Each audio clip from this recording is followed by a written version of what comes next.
네, 국가직 9급 기출인데 어제 그저께 봤던 거 확인해 볼게요. 문제 1번 보시면 너무 쉬웠어요. 정부 개입의 근거가 되는 시장 실패 원인으로 옳지 않은 거 보시면 1번은 당연히 시장 실패 맞죠? 어차피 독점은 시장 실패 맞잖아요. 됐고 X배율성이 뭐죠? 이게 정부 실패 아닙니까? X배율성은 X배율성이 벌어지면 이 문제 어떻게 하죠? 민영화, 또 보조삭감, 또 규제 완화까지 모든 걸 쓰는 방법이죠. 3번은 정부 실패니까 정답 몇 번이죠? 3번일 거예요. 4번 시장이 담당하기 어려운 공공주의 존재는 공공주의니까 당연히 뭐예요? 시장 실패 아닙니까? 죽는 문제입니다. 정답은 3번이었죠. 문제 2번인데 해설이 이상해요. 갑자기 왜 조직 문화 하나 모르겠어요. 내가 이렇게 떠보다가 문제 보고 나서 답 찍어놓고 문화를 떠왔어 내가요. 목표를 떠왔어야 되는데 우리 책 365페이지 보실래요? 좀 전에 발견했어요. 그래서 좀 전에 발견해가지고 내가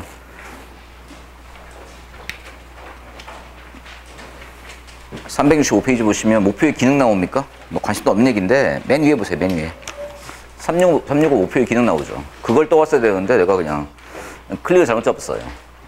어제 밤에 만들었거든요. 어제 밤에. 자, 죄송하고요. 내가 새로 올릴 거예요.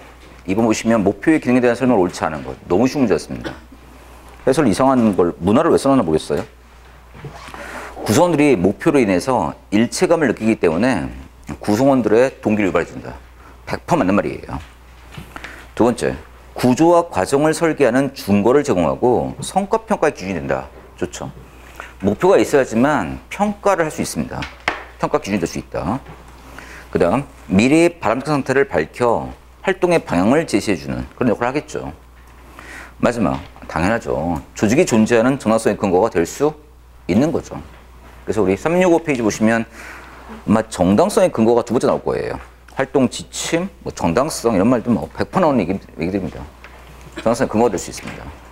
해설은 다 제껴주시겠고요. 문화가 여기 왜 나오나 모르겠어요. 근데 잘 됐네요. 문화도 온 김에. 문화도 보세요. 문화도 괜찮아요. 목표와 문화가 특징이 비슷하기 때문에 한번 같이 보시면 될 것 같아요. 됐고. 나도 문제 읽고 나서 답 찍고 나서 나도 뭐라 생각했을까? 조직 문화 문제인 줄 알았어요. 문화 문제로 그냥 해버렸어요. 근데 오류가 벌어졌습니다. 세 번째 보세요. 너무 쉬운 문제죠? 결정과 기획 같은 핵심 기능만 수행한 조직을 중심에 놓고 핵심 기능을 중심에 놓았다는 얘기는 뭐예요? 인소싱하고 다수의 독립된 조직들을 협력 관계로 묶어서 일을 수행한다. 이게 뭐겠어요? 이게 바로 네트워크 구조죠. 그래서 아시다시피 써 있는데 거기 계획, 조정, 통제 기능 같은 핵심 기능은 뭐하고? 인소싱하고 나머지 뭐 한다고요? 생산, 판매, 영업 같은 주변 기능들은 뭐 한다고요? 아웃소싱 하는데 뭐 써 있어요? 중심에 놓고 다수의 독립된 조직들, 독립된 말이 참 좋은 말이죠. 독립된 조직들을 협력 관계를 묶었다는 얘기는 네트워크로 묶었다는 뜻이에요. 네트워크로 묶었다. 근데 얼마든지 뭐예요? 그 네트워크 구조를 깰 수도 있겠죠. 따라서 경계가 뭐예요? 유동적이죠. 따라서 얘가 굉장히 응집력이 약해요. 또 무슨 강한 문화 이런 거 없습니다. 아시겠죠? 그 네트워크 구조죠. 다른 말로 뭐라고 하죠? 그런 걸? 할로우 워리에이션 이런 말 하기도 하고 그렇습니다. 하나 이런 거 기억해 볼까요? 정보화 사회에 있어서의 조직구조 형태 4가지 기억나십니까? 정보화 사회의 조직구조 형태 4가지 기억나세요? 뭐 있어요? 첫 번째 공동구조 나오죠. 저 찾아보실래요? 또 기억 못해요. 정보화 사회 파트니까 한번 가보세요. 정보화 사회 파트니까 정보화 사회 조직구조 형태 4가지가 보일 거예요. 오랜만에 보네요. 안 보인다고요? 후기 기업가 조직이 있을 거고요. 또 뭐 있을까? 산업 조직이 있을 거고요. 또 뭐 있을까? 아마 공동정보가 보일 거예요. 이게 네트워크 구조예요. 그리고 뭐가 있을까? 혼돈 조직이 있습니까? 이게 뭘까? 이게 바로 정보화 사회에 있어서의 뭘까? 조직구조 형태를 말하는 거예요. 조직구조 뭘 말한다? 형태를 말한다. 이런 말일 거예요. 이제 구조 하나가 이거 있을 수 있겠고요. 이게 뭘 말할까? 바로 네트워크 구조일 수 있다는 겁니다. 하여간 개념적인 문제 엄청 많이 내지 않습니까? 기능 구조와 사업 구조를 결합했다. 그건 뭐겠어요? 매트리스고 핵심 업무정 중심 구조는 뭐예요? 수평 구조 아니면 뭐예요? 팀 구조다. 이렇게 말할 수 있겠죠. 뭐 그런 얘기입니다. 정답은 당연히 3번이었죠. 뭐 편안한 문제였고요. 4번 보실게요. 4번. 길기만 길지 어렵지 않았던 문제로 보입니다. 이것도 맞췄을 거예요. 아마도. 다음 중 외부 통제입니다. 외부 통제만 고른 것은 행정안전부 나오니까 당연히 뭐예요? 내부통제죠. 이 기업번이 뭐예요? 아까 얘기했던 교차 기능조직이죠. 그러니까 내부통제. 국회 국정조사는 뭐 당연히 내부통제죠. 국회니까.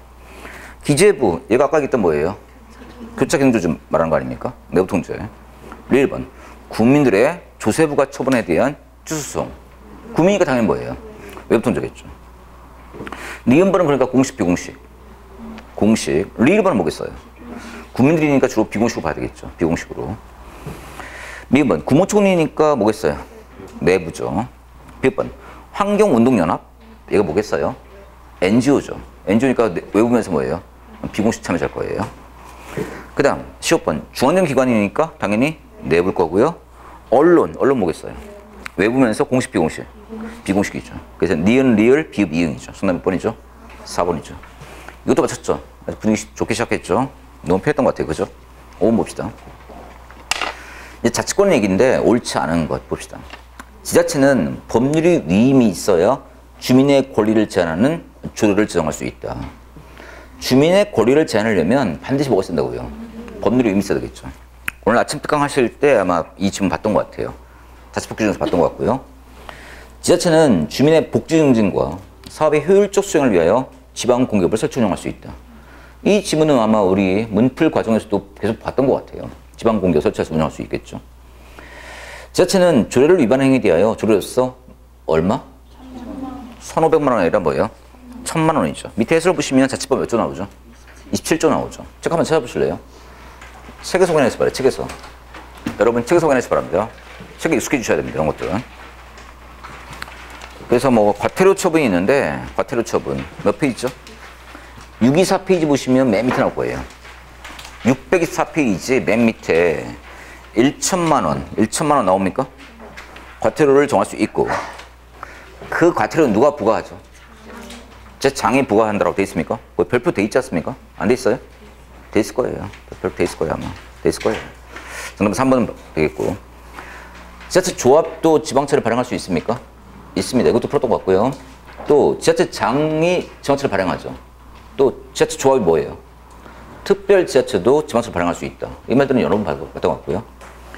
그 다음 봅시다. 여기 보통 지방의회 의결로 지방채를 발행하죠. 그런데 뭐가 있죠? 외채 발행 시에는 어떻게 하죠? 지방의회 의결 전에 누구의 승인을 따로 받아야 돼요? 행안부 장관의 승인을 따로 받아야 되겠죠. 또한 지방채 발행 총 한도액이 적용되고 있고요.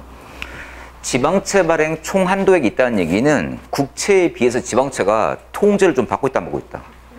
지방채가 통제를 좀 더 받고 있다는 뜻이에요. 됐습니까? 그 정도 확인하시면 될 것 같고. 정답은 3번인 것 같아요. 1,000만 원이죠. 6번, 아까 풀었던 문제네요. 금평의 오류와 완화 방법 또는 해결 방법이겠죠. 옳지 않은 것. 1번, 일관적 오류 나옵니까? 다른 말로 뭐라고 하죠? 항상 오차 또는 뭐라고 하죠? 규칙 오차란 말하죠. 이런 말 쓰죠. 일관적 오차 또 뭐예요? 항상 오차 또 뭐가 규칙 오차란 말하고 얘와 비교할 게 뭐가 있죠? 일정하지 않은 게 뭐죠? 일정하지 않은 게 총합적 오차라 말하기도 하고 또 뭐라고 말할까? 예, 총계적 오차라 말하기도 하죠. 총합적 오차 또는 뭐라고 한다고요? 총계적 오차라 말하기도 하죠. 총합적 또는 총계적 오차라 말하는 거죠. 근데 봅시다. 일관적 오류는 평정자의 기준이 다른 사람보다 높거나 낮은 데서 비롯되며 됐죠? 항상 일정하게 벌어지는 오차인데 강제 배분법으로 완화할 수 있다란 말 나옵니까? 좋습니다. 예, 강제 배분법으로 완화 방법을 쓸 수 있겠죠. 됐습니다. 특히나 이 안쪽에 보시면 다른 사람보다 높거나 낮은 데서 비롯되는 방식이라면 그렇다면 또 이 안에 뭐가 들어가 있는 거예요? 높거나가 뭐예요? 또 관대가 되겠고 낮은 데가 뭘까 이게? 엄격화가 있을 거예요. 됐습니까? 이렇다면 뭐가 될까? 강제배분법, 다른 말 분포제한법으로 이 문제 해결할 수 있는 거 아니냐? 이 말 할 수 있다는 겁니다. 섞여 있네요. 일관적 오차도 그런 말이 나오고 됐고. 두 번째, 근접효과는 이게 뭐예요? 첫머리 막바지. 막바지 효과, 습관적 오류에 속하는 거죠. 은 전체 기관의 실적을 같은 비중으로 평가하지 못한다. 맞죠?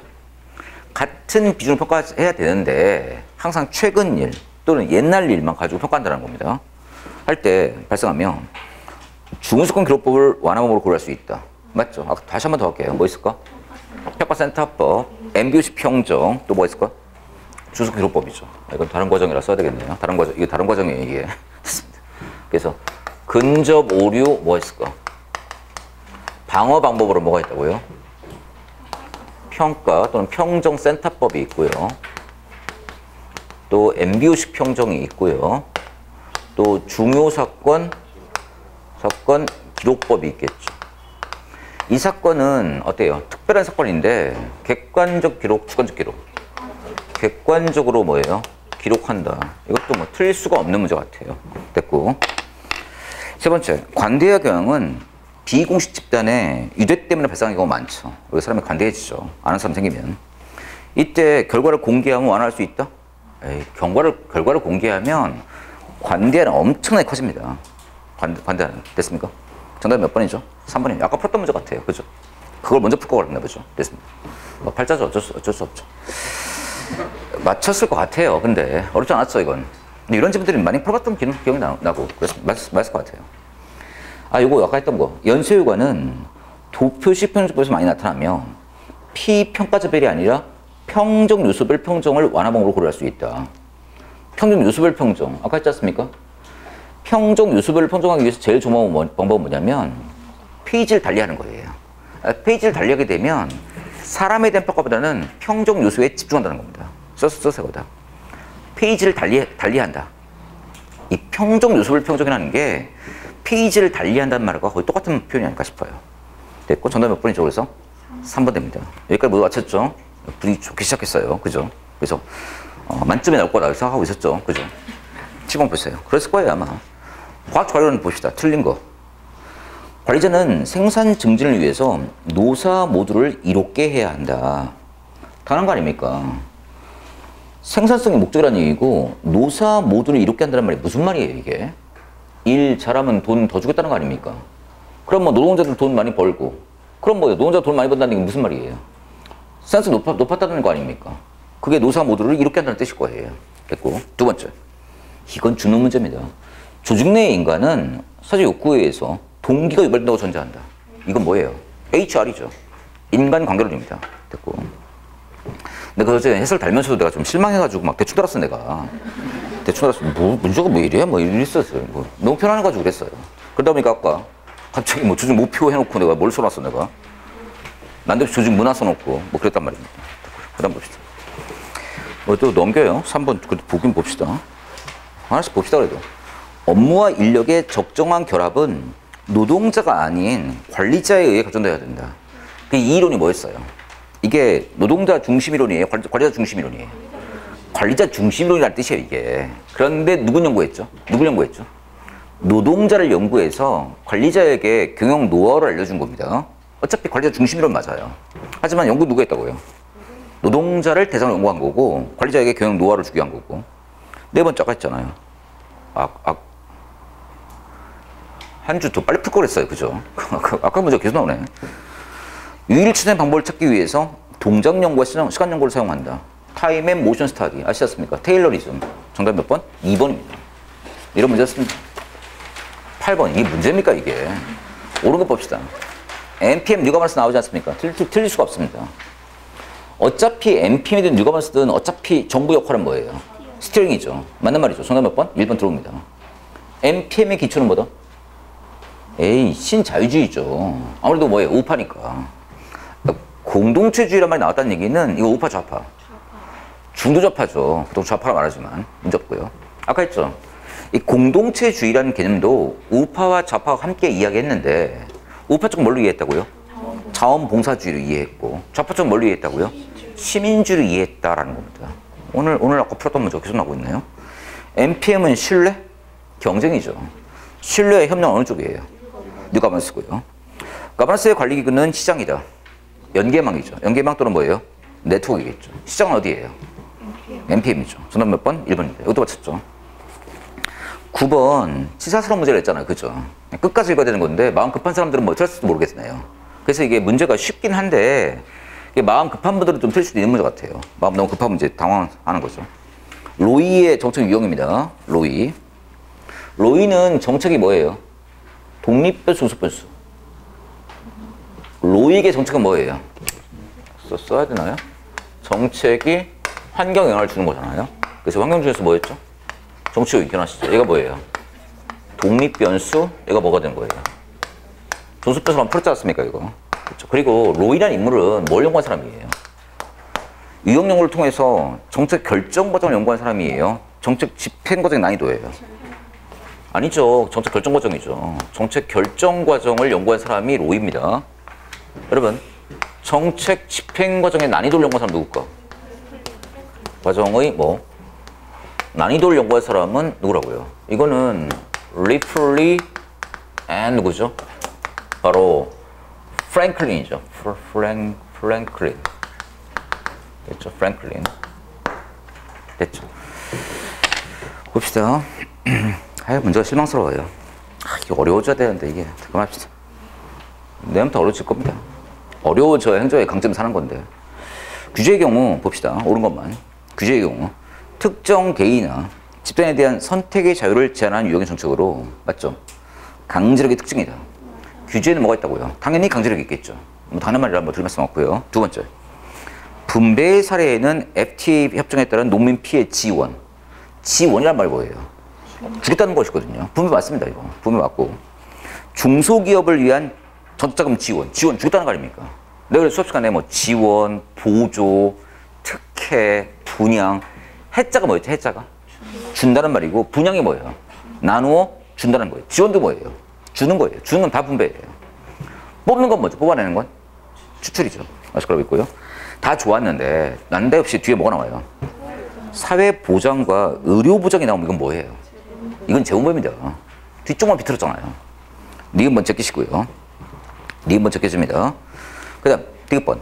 재원배는 고소득층으로부터 저소득층으로 소득 이전을 목적으로 한다. 그래서 뭐라고 하죠? 자유주의 개념이에요? 이전주의 개념이에요? 이전주의 개념이고, 그 다음, 계급 대립 성격이 있습니까? 있죠. 그래서 계급 대립적 무슨 논쟁? 이데올로기적 논쟁이 심하죠. 그걸 뭐라고 하죠? 이념 논쟁이 심하다고 말하는 거잖아요. 바로 들어옵니다, 그냥. 뒷번 맞았잖아요, 그죠? 뒷번 맞았고. 거의 답이 나와요, 그냥. 2번. 재분배의 사례로는 저소득층을 위한 근로장려금 제도. 장려금. 근로장려금 뭐예요? 분배, 재분배예요. 재분 맞습니다. 왜? 누구를 위한 거니까? 저소득층을 위한 거니까. 그죠? 영세민을 위한 임대주택 건설. 재분 맞죠? 근데 영세민을 왜 썼어? 영세민 옛날 얘기예요, 이거. 그러니까 조금 뭐예요? 노인네가 아닌가 싶어요, 낸 사람이. 좀 노인네로 보입니다. 기초생활 수급권이라고 썼어야 될 거예요. 수급권자가 썼어야 될 건데, 영세민이라는 표현은 요즘 안 쓰는 표현인데, 영세민 여러분 쓰고 있어요? 여러분, 영세민 들어봤어요? 들어는 봤어요? 들어는 봤죠? 가난한 사람 영세민이라고 말했죠, 옛날에. 이게 노인네 작품이에요, 이거, 분명히. 영세민이 나올 리가 없고. 근데 다 치고요. 임대주택 건설은 뭐예요? 정말 맞죠? 대전 사람이면 알 수 있네요. 대전 사람이 알 수 있어요. 대덕 연구개발 특구 지원. 대전 사람이죠, 이거. 이거 노인네면서 대전 사람. 아마 누군지 모르겠는데, 대전에 있는 교수면서 노인네가 아닐까 싶다는 겁니다. 노인네 중에서 한 60이 아닐까 싶어요, 느낌으로는. 50대는 아닌 것 같아요. 60으로 보이고, 대전에 있는 대학 교수로 보이고요. 대덕 연구개발 특구 지원은 사실 대전 사람 아니면 내기 힘든 질문인데. 됐고. 그래서 다 좋았는데, 맨 뒤에 대덕 연구개발 특구 지원은 뭐라고요, 이거는? 그건 분배로 보인다는 겁니다. 내 말이 맞나 모르겠어요. 대전 사람 같은데. 한번 색출하고 싶어요. 미음번. 구성정책에는 뭐가 있다고요? 정부기관 신설, 선거구 조정 같은 거. 맞습니까? 100% 맞죠? 맞는 건 뭐라고요? 기역, 디귿, 미음이. 정답 몇 번? 2번이죠. 여러분 풀면서 이랬을 거예요. 이렇게 잘 맞추나? 이랬을 거예요, 아마. 그랬죠. 그래서 느낌이 그랬죠. 그래서, 내가 실력이 이렇게 붙었나? 이렇게 환상하지 않았을까? 상상하지 않았을까 싶어요. 그래서 느낌 좋았고요. 10번도 편했어요. 10번도 편했어요. 옳지 않은 것.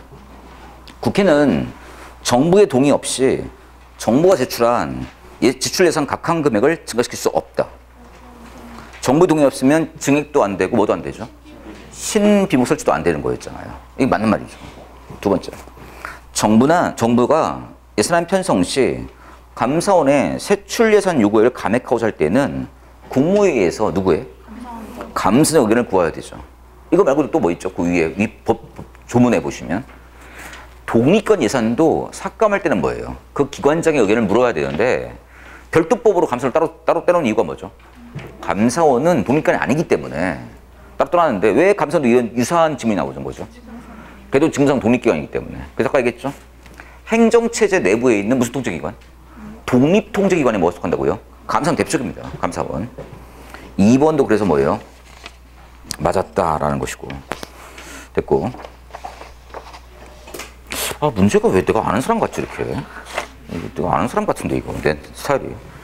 3번. 아는 사람이 말해주고 싶네. 이렇게 내, 문제를. 좀 고급지게 내지. 됐습니다. 세 번째. 정부는 회원도 개시 전까지 예산안이 의결되지 못한 때에는 전년도 예산에 준해서, 맞죠? 그게 뭐 나와요, 거기? 모든 예산을 편성 운영할 수 있다? 모든 틀렸죠. 한정된 사유 세 가지가 있지 않습니까? 준예산 사유 한정과 뭐예요? 추경 사유 한정 따로 있지 않습니까? 준예산 사유 한정이 뭐 있었죠? 헌법상 개념이고. 추경 사유 한정은 뭐였죠? 그거 정법상 사유 한정이었잖아요. 됐죠? 그래서 보세요. 모든이 아니라 밑에 써놨죠, 내가. 언제? 헌법 54조 3항 나옵니까? 1번. 헌법이나 법률에 설치된 기관 또는 시설의 유지 운영비. 두 번째. 법률상 지침의 이행 나옵니까? 얘가 뭐예요? 공무원 보수 아닙니까, 이게? 그 다음 마지막 뭐예요? 계속비 아닙니까? 이런 걸로 사유 한정한 거지 모든 예산이 된 건 아니라는 겁니다. 저는 몇 번이죠? 3번입니다. 눈에 들어왔을 거예요, 이거 분명히. 들어왔죠, 이건? 안 들어왔어요? 들어왔을 거예요, 분명히. 눈에 들어왔을 거예요. 모든. 그리고 또 여러분들 공부 많이 하면 일단 모든만 나오면 갑자기 막 불을 떨리고 그러잖아요, 그냥. 행정학이 그냥 모든 튀어나오고 모든, 뭐, 오로지, 반드시, 결단코, 다만, 꼭, 뭐 이런 말 나오면 일단 막 불을 떨고 막 이상하다 느낌 들잖아요, 그죠? 만, 뭐 이런 거 나오면 안 좋잖아요, 그죠? 행정학 오래 공부 다 느낌 잡아요. 됐습니다. 네 번째. 국회는 감사원이 검사를 완료한 국가결산보고서를 정기회 개회 전까지 심의결을 완료해야 된다. 당연한 말이죠. 이거는. 이게 결산 절차 아닙니까? 됐고. 며칠 전까지 국회로 넘어가죠? 결산서는? 다음 연도 며칠 전까지? 5월 31일까지 국회로 넘어가는 거예요. 다음 연도 것이. 저는 몇 번이죠? 3번으로 보입니다. 됐고. 느낌이 좀 전공이 재무행정 같아. 전공이 재무행정으로 보입니다. 60에 재무행정에 대전 사람 보이면 거의 좁혀지는데. 뭐 여기 한남대 모건대 충남대 뭐 여기서 뭐 대충 하면 뭐 몇 명 안 남는데 이제. 됐습니다. 느낌이 좀 그래요, 문제가. 됐습니다. 그 사람 들어간 것 같아요, 보니까. 됐죠. 11번. 그래도 아쉬웠나 보죠? 인상장 하나 섞어버렸네요. 됐습니다. 이것도 아까 했던 거 아닙니까? 국가공법상 공무원 의무. 해당하지 않는 것. 1번이죠. 무슨 법률이에요? 그냥 부패방지 및 권익위법. 이렇게 합시다. 정답 몇 번이죠? 1번. 2번, 3번, 4번은 뭐라고요? 100% 국가공법법이고. 그 중에 4번 성실 의무가 뭐라고요, 이게? 국가공법 의무 중에서 가장 대표적인 이게 기본적 의무예요. 성실 의무는 좀 알아주시기 바랍니다. 이건 뭐라고요? 가장 기본적 의무라고 아마 보시면 될 것 같아요. 책 한번 찾아보실래요? 기본적 의무 써있는데. 다른 건 관심 없는데, 다른 것까지 내기는 부담스러운데, 기본적 의무라고 하면 그 유명한 그 페이지 있었으면 488페이지 그거. 그 488페이지 페이지 자체가 너무너무 중요하잖아, 이 페이지는. 거기 보시면 맨 위에 박스 있습니까? 기본적 의무, 신분상 의무, 직무상 의무 나옵니까? 난 신분상, 직무상은 너무 많이 나온 것 같고 기본적 의무만큼 알았으면 합니다. 기본적 의무가 뭘까? 성실 의무죠. 성실 의무. 성실 의무가 실제로 뭔지 아세요? 말 잘 들어라 이거예요. 됐습니다. 말 잘 들으세요. 아시겠죠? 요새 말을 안 들어, 사람들이. 됐습니다. 역관주의 기본 베이스가 뭐예요? 정무관들에게 우리 직업공무원들은 뭐예요? 말 잘 들어라 그거예요. 근데 말을 안 들어, 요즘 애들은. 됐습니다. 말을 안 들어. 됐습니다. 근데 정답 몇 번이죠? 1번입니다. 12번. 아, 뭐야. 2011년도에 볼 수 없는 예산 과정이 뭐냐. 1번. 국방부의 2020년도 예산에 대한 예산 요구서 작성. 내년도에 대한 예산 요구서 작성하죠? 다시. 첫 번째. 중앙관세 장이, 국방부 장관이겠죠? 국방부 장관이 중기 사업계획서를 기재부에게 언제까지 보내죠? 1월 30일까지 보내죠. 그러면 기재부장관은 뭘 보내죠? 뭘 보내요? 3월 30일까지 예산 편성 지침 보내고 이 지침에 의거해서 국방부 장관님은 또 누구한테? 기재부 장관에게 뭘 보낼까? 예산 요구서를 작성 제출하겠죠. 언제까지? 5월 30일까지 거예요. 됐습니까? 그러니까 2022년도에 대한 예산 요구서 작성은 올해 하는 거죠. 올해. 지금 한참 하고 있겠고요. 그 다음 기재부의 2021년도 예산에 대한 예산 배정. 올해 해야죠. 배정, 재배정. 올해 해야죠. 분기별로 해요? 반기별로 해요? 분기, 반기? 반기라고요? 분기일 텐데? 반기가 뭐예요? 법적으로는 분기예요. 법적으로는 뭐 한다고요? 분기별로 합니다. 반기 아니에요. 법적으로는 그래요. 분기별로 합니다. 대통령의 2020년도 국회 시정연설 해야 되겠죠. 예, 문재인 정부의 마지막 시정연설이겠죠. 됐습니다. 올해 해야 될 거예요. 그러니까 예산 심의할 때 가장 먼저 뭘 한다고요? 시정연설을 먼저 할 거란 말입니다. 이렇게 시정연설 한 다음에 뭐 하죠? 상임위 예비심사하고 예결위 종합심사하고 마지막 뭐예요? 본회 의결하고. 언제까지 의결하죠? 헌법상? 다음 FI 개시 며칠 전? 30일 전까지일 겁니다. 됐죠? 그 다음 감사원의 2021년도 예산에 대한 결산검사 보수학성? 이건 언제 한다고요? 결산검사보고서는 다음 연도입니다. 그러니까 뭐예요? 2020년도에 이루어지는 거예요. 결산이 다음 연도니까. 따라서 예산 편성 심의 의결, 예산 집행, 그리고 다음에 또 뭐 결산 회계검사 벌어지니까 예산의 일성은 몇 년이에요, 총? 3년이다라는 겁니다. 됐죠? 정답 몇 번이죠? 그래서 4번이다라는 겁니다. 됐죠? 문제 없죠? 13번. 아, 그래요. 또 추경선 또 나옵니다. 됐습니다. 추경선 사유 한정이 아닌 것. 전쟁이나 대규모 자연재해 발생한 경우. 맞죠? 남북관계의 변화 같은 중대한 변화가 있을 때. 이거 말고도 뭐 경기 침체, 대량 실업, 남북관계의 중대한 변화. 그 다음, 이번 3번 같이 나올 거예요, 분명히요. 경기 침체, 대량 실업 등과 같은 중대한 변화가 있을 때. 그리고 마지막 하나 뭐 있죠? 법령에 따라 지급해야 될 지출의 소요 또는 사유가 발생했을 때 겁니다. 4번 이런 건 있나 없나요? 그 경제 협력 같은 건 있긴 있어요. 있긴 있는데 그 뭐 있어 거기? 해외 원조를 위한 지출? 이걸 또 예외로 추정한다? 이건 말도 안 돼요, 이거는. 경제 협력과 같은 대내 여건의 중대한 변화가 말았다 하면 좋았는데 근데 경제 협력이든 뭐든 간에 무슨 예외로 추정할 우려가 있다? 이건 말도 안 되는 겁니다. 저는 몇 번일까요? 4번 되는 거죠. 재정법 문제입니다. 이걸 맞췄나요? 14번 공기업입니다. 공공수요가 있으나 민간 자본이 부족할 경우 공기업 설비 정도가 된다. 기억나십니까? 공기업의 일반적 발달 요인 기억나십니까? 국민 독정형 국방상 전략상 이유 민간 자본 부족 독점 서비스 점이 아니라 정이죠. 정책 사유죠. 그러니까 민간적 부족의 경우에 공기업 설비 정도가 된다. 맞습니까?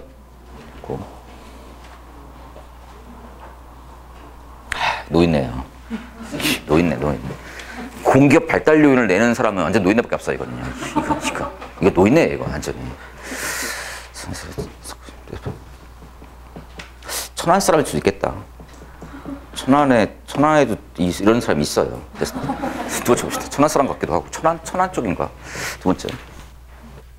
시장에서 독점세가 나타나는 경우 공급세 절망화 된다. 이게 뭘까? 자연 독점이죠. 자연 독점세가 뭐 있을까? 수도 전력 대표적이죠. 세 번째, 전통적 자본주의적 사기업 질서에 반하여 사회주의적 간섭을 하는 것으로 볼 수 있다. 공기업 만드는 게 사회주의 색채가 강한 거예요. 그래서 나는 왜 공기업을 주장해요? 공기업 민영화 좋아하는 사람이에요. 난 공기업 민영화 좋아하잖아요. 난 사회주의자니까 자유주의자니까.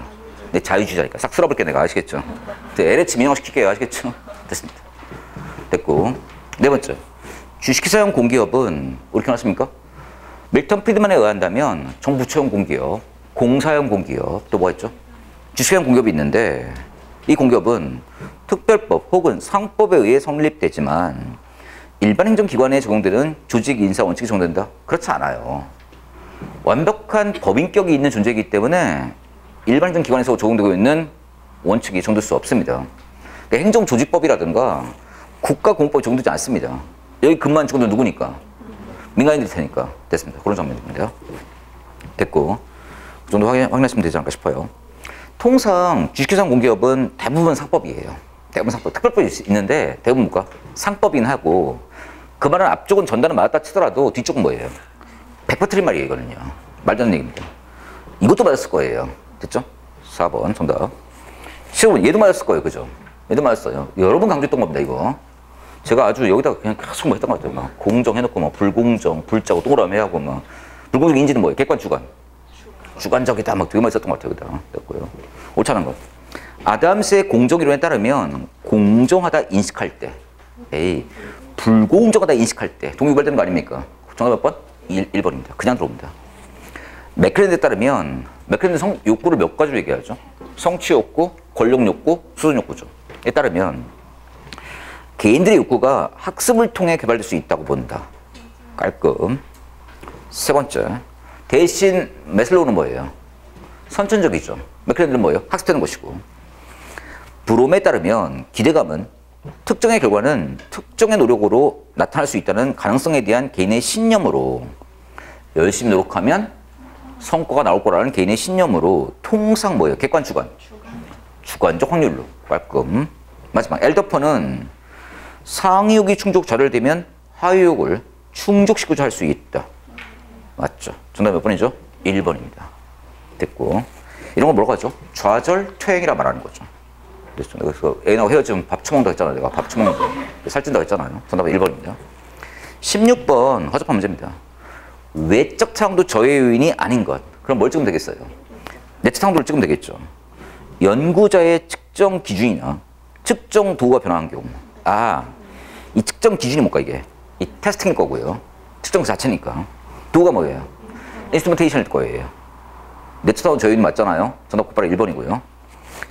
표본으로 선택된 지편의 대표성이 약할 경우. 이게 바로 뭐예요? 표본이 사실 대표성이 약하다 하면 이런 먹어야 될 것이라고요. 외적 타항도 줘야 되겠죠. 됐고. 3번. 3번은 뭐죠? 실험 대상임을 인지하면 평소와 다르게 행동하는 게 뭐죠? 이게 다른 말로 호소의 효과 또는 뭐라고 하죠? 실험 조작에 뭐라고 하죠? 반응 효과라 말하기도 하죠. 호소의 효과 또는 뭐라고 한다고요? 실험 조작의 반응 효과라 말하는 겁니다. 됐죠? 네 번째. 실험의 효과가 크게 나타날 것으로 예상되는 집단만을 의도적으로 실험 집단에 배정한다. 뭐예요? 조건 좋은 집단을 실험 집단에 두는 거죠. 이게 뭐예요? 크리미 효과 아닙니까? 크리미 효과가 뭘까? 당연히 외적 타항도 저효인 맞지 않습니까? 그런 장면이죠. 하나 더 할까요? 외적 타항 저효인에 뭐가 있죠? 자연스러운 변이, 부자연스러운 변이. 자연스러운 변이가 나올 수 있겠죠. 뭐 그런 것들. 하나 더 할까요? 뭐 있을까?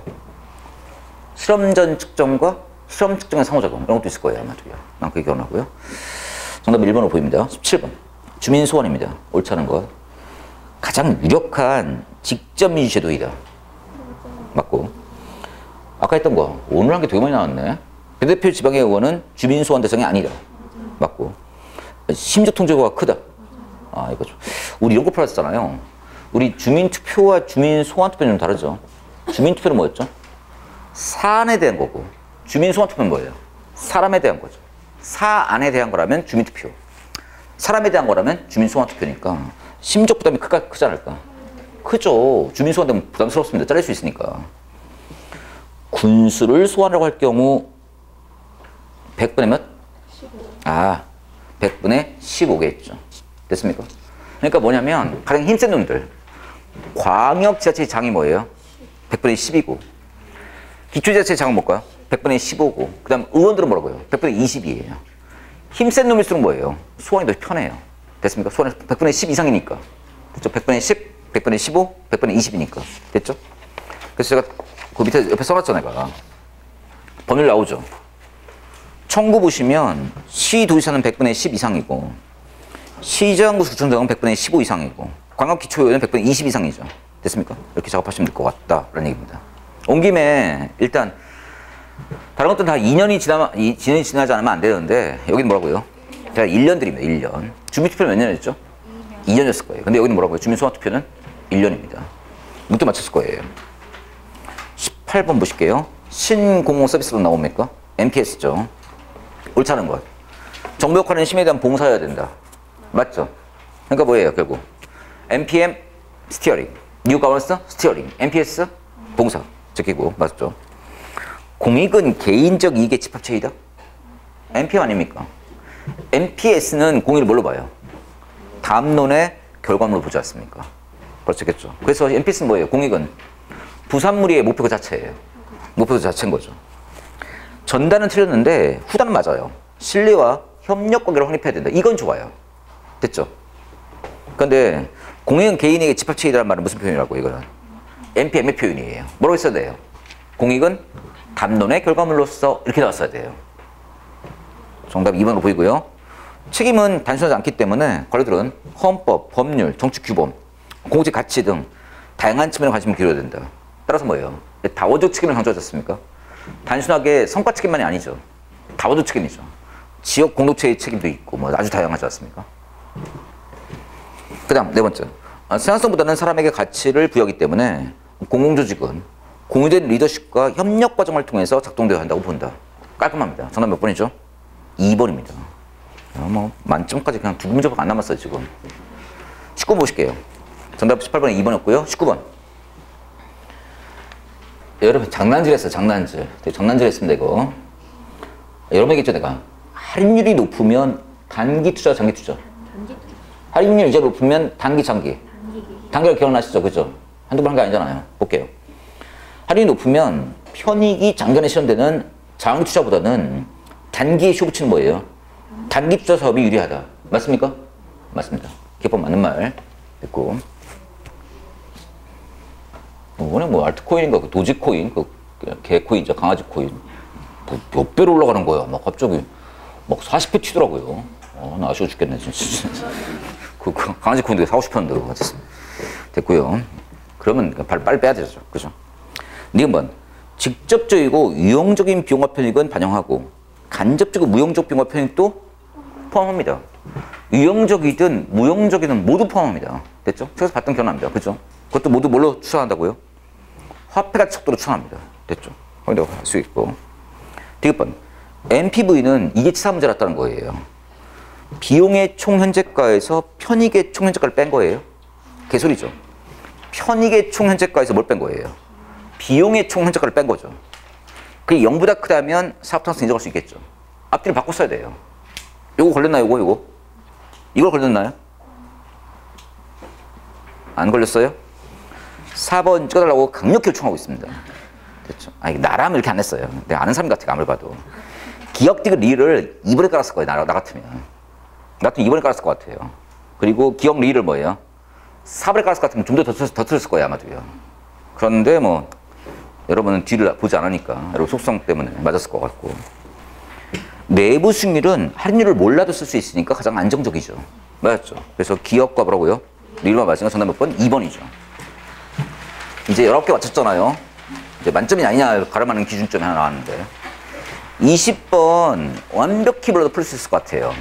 이게 내가 이거 작년에 풀어봤었는데 이거 내가 작년에 풀어봤던 것 같은데 이게 원래 지금 제가 아쉽게 또 5월 6월 아니 뭐야 지방직 때문에 문제 있는 게 들어가 있거든요. 이게 좀 아쉽네 지금. 그거 끝난 다음에 해가지고 좀 아쉽네. 이게 올 우리 문제 풀이 시간에는 2월쯤에 한번 2월 말쯤에 한번 풀었던 것 같고요. 그리고 내가 5월 그 지방직 대비로 내가 집어넣었는데 내가 옳지 않은 걸. 책에는 완벽 소개를 못했죠 내가. 하지만 뭐 나와 있을 것 같아요. PSM이라 말하는데 공사 부분과 업무 성격이 다르듯이 공무원의 조직원들은 동기 구조 자체가 다르다. 우리 공무원들은 공공봉사동기 이론이 있다. 따라서 뭐예요? 돈만이 아니다. 뭔가 사회에 기여하고 싶은 욕구가 있다는 겁니다. 그 말이에요. 2번 정책에 대한 호감, 공무에 대한 봉사, 동정심 등의 개념으로 구성되어 있다. 맞는 말입니다. 뭔가 내가 열심히 하고 싶다는 의지가 있는 거예요. 공공봉사동기가 높은 사람을 공직에 추천한다는 주장가 될 수 있다. 맞는 말이고요. 이게 페리의 얘기인데 페리 와이즈라고 나오죠. 제도 차원, 금전 차원, 감성 차원 나옵니까? 아니에요. 합리 차원, 규범 차원, 감성 차원이에요. 그리고 이걸 몰랐다 하더라도 벌써 금전이란 말 쳐나오면 벌써 막 갔죠. 그죠? 몰랐다 하더라도 들어왔어야 돼, 사실은. 금전, 제도차원도 아니에요. 제도도 아니고 금전도 아니고 뭐라고 써있는데 합리 차원, 규범 차원, 감성 차원. 영어로 rational dimension, normative dimension, emotional dimension이 나올 거예요. 근데 그래서 한번 정리해놨거든요. 요거 PSM의 구성 차원 써놨습니까, 제가? 한번 같이 읽어봅시다. 이거 끝나고 집에 갈게요, 그냥. rational dimension 보세요. 합리 차원. 정책 형성 과정에 참여. 됐습니까? 형성 과정이라는 게 뭘 말하는 거예요? 결정 과정에 참여한다는 거 아닙니까? 두 번째, 공동체에 대한 일체감 및 호감도를 갖고 있다는 겁니다. 그 다음 특정 임무에 대한 지전 정도가 있다는 겁니다. 됐죠? 이런 공무원들의 공적 동기에 이런 세 가지가 있는데 세 가지는 무슨 차원이라고요? 합리 차원이라는 합리 차원. 규범차는 뭐 있죠? 공익적 봉사에 대한 욕구, 또 의무감과 정부 전체에 대한 충성심, 세 번째 형평성의 추구 같은 규범 차원도 있고, 감성 차원에 뭐가 있을까? 애국심. 예, 공무원의 애국심 꽤나 있어요, 은근히. 사회적으로 중요한 정책에 대한 몰입도 있다는 겁니다. 됐습니까? 내가 한번 해봤었는데, 이번 문제 이렇게 나왔지만, 다음 문제에 어떻게 낼까, 이제. 이걸 좀 정과시키겠죠. 그래서 내가 해봤어요.